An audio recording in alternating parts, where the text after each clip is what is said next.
So when I first wanted to start getting into surf photography, the one thing that was the biggest issue that I found was water drops on the lens. And you might have seen it before, I'll show some examples. And there's nothing worse than coming out from a shoot in the sea and all your photos are crap because of water drops. So today I'm going to share how I've figured out how not to do that, if that makes sense.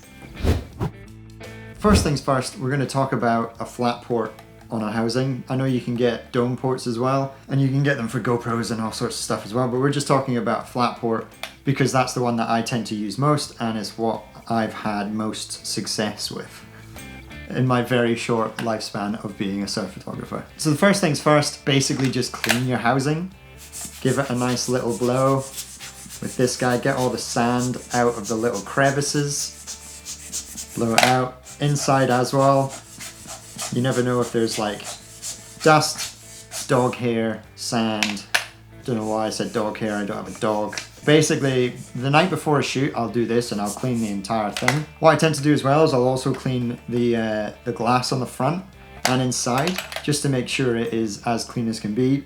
Basically what I end up using is a lens cleaner for your eyeglasses, or I actually got one from a camera cleaning kit.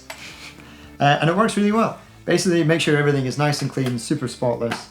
And another thing that I tend to look for is around these sort of silicone gaskets, that there's no excess, the oil thing that comes with it, silicone gel. Make sure there's no excess gel and that all the sand, there's no like bits of sand that are sort of stuck in there. Basically, if there's any sand in there, it can potentially make it not waterproof, which we don't want to damage our stuff. What I found that works best for me when it comes to not having any drops on your lens port is actually face oil. Oil from like your nose, from your cheeks, from your forehead. Forehead's really good for me.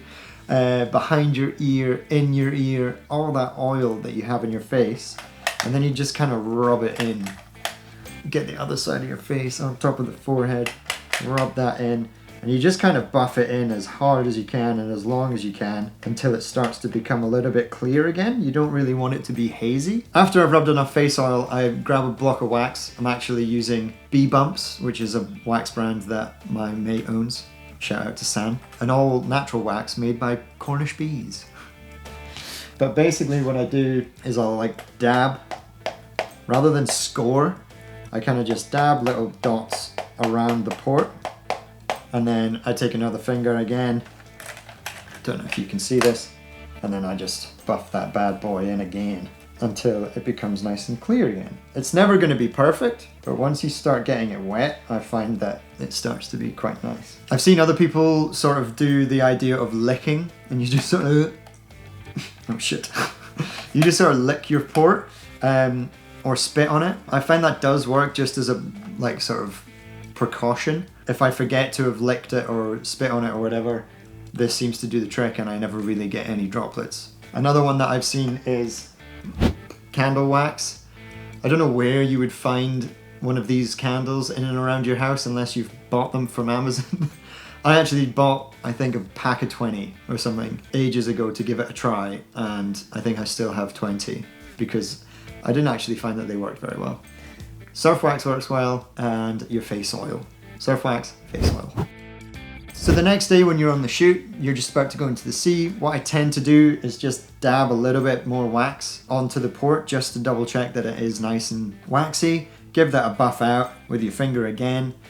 Top tip, if you've put zinc on your face, maybe just use zinc with one hand and go on both sides of your face, because then you have one hand that's clean and you can like buff out onto the port and it's not full of wax, and then it gets very hazy. And then literally just before I enter the water, I give it a little huck tour. Sorry. I spit on the lens and then I rub that in, give it a good old smudge, and then a dunk. Once I've dunked, it tends to just be absolutely perfect and I never really have to worry about it, touch wood.